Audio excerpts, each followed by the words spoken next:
the sermon wasn't exciting enough. That's a new one.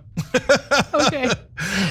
Today, President Donald Trump attended the National Prayer Service, and as you just saw, wasn't excited by it. But the full video featuring his entire awkward exchange with the reporter is even funnier, so let's take a look at that. Mr. President, what did you think of the sermon? What did you think of the sermon?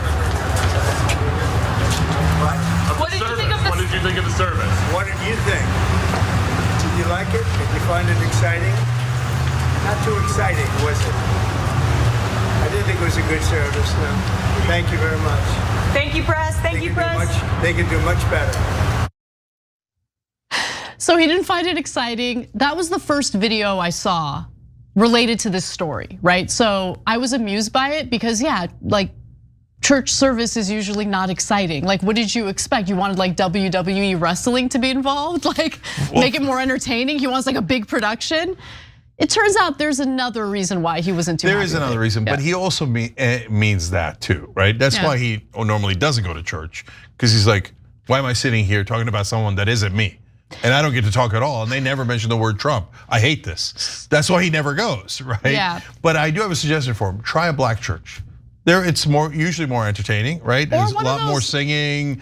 People get up and they sway back and forth. They have fun, right? It does seem like they're having fun. There's also the mega churches that televangelists lead. It reminds me of this HBO show, Righteous Gemstones. So you watch that? No. Oh, you'll love it. You'll love it. Like singing, dancing, like it's super cheesy, but people love it. Anyway, or Pentecostal, go with the snakes and all that. That's a lot of fun. We're introducing animals to the situation. Okay, but in all seriousness, Trump was actually salty about the National Prayer Service, if you ask me, because of an interaction that took place with a pastor by the name of Marianne Budd. Let's take a look. Let me make one final plea, Mr. President. Millions have put their trust in you. And as you told the nation yesterday, you have felt the providential hand of a loving God.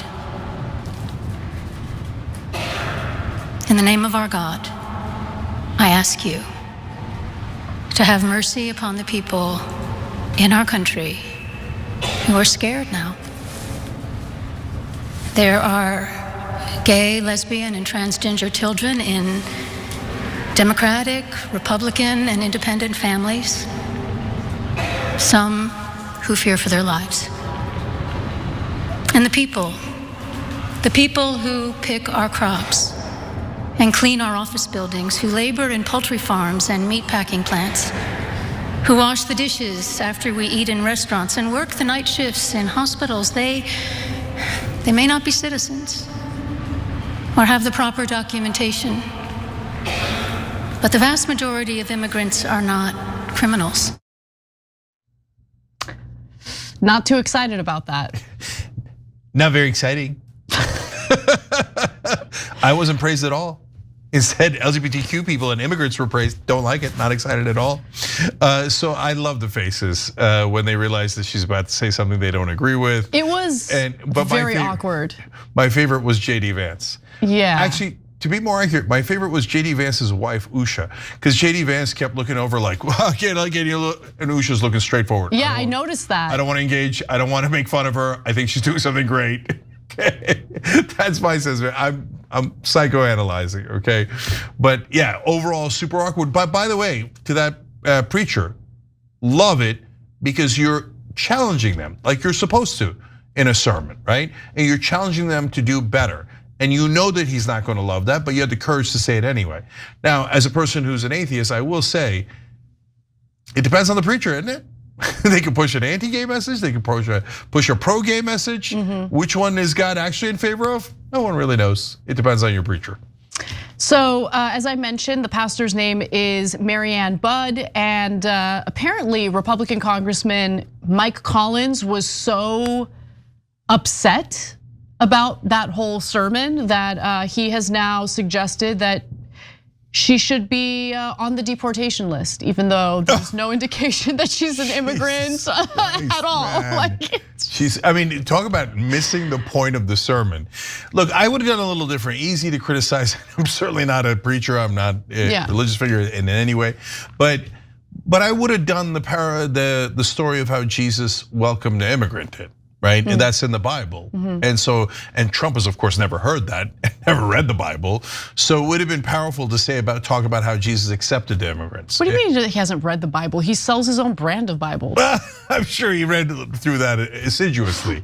But look, truth to power. That's what we're asking for. Yeah. And so it's not going to move him, but at least she got that message out and shows that Christianity can be used as a sign, as a force for good. We hear so many right-wing preachers over and over and over again in the media, constantly pushing out hate and greed and, oh, Jesus wants you to be rich. Well, not really. He wants me to be rich, and he wants you to give me your money, right? Yeah. All these disgusting messages, and at the end, then Christians are wondering, why is religion going down in America? Well, because all the preachers that are on TV, let me put it that way, not the real life, but on TV. The grifter preachers. The grifter preachers are the worst things ever. They're the worst marketing for Christianity you can imagine.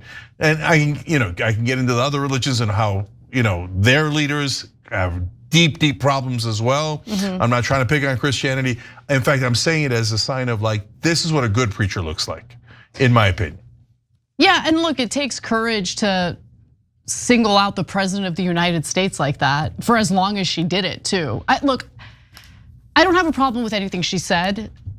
I did feel very uncomfortable watching that second video. It's just because you're an empath. I'm not, but even when I sense other people in an area of discomfort, it makes me uncomfortable. Totally. So I get it. No, I'm viscerally uncomfortable watching that because you feel Trump's awkwardness and he he doesn't want to listen to it. Also, let alone everyone around everyone him. else, yeah. But the only one I empathized with was Usha. Yeah. Okay, the rest of them, they all look to me why is this allowed? We're in charge now. Okay, this shouldn't. No, they looked uncomfortable. Trump looked annoyed. Vance looked annoyed. Everyone else looked very uncomfortable. Melania stone cold, but that's her face usually. So. Yeah, so I'm with you. And as a person who senses other people's emotions, I sense that. Yeah. And it makes it uncomfortable. But also remember that speaking truth to power is supposed to be uncomfortable. Yeah, of course. Right. So in a sense, I'm glad. I don't know why, but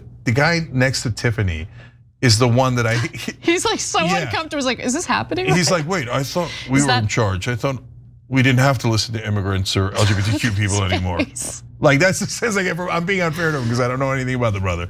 Okay, but overall, yeah, I'm glad she made them uncomfortable just to shake up the way that they think and get them to think about it for a second. Not likely to work. Yeah, but good effort. All right. Also, not very exciting.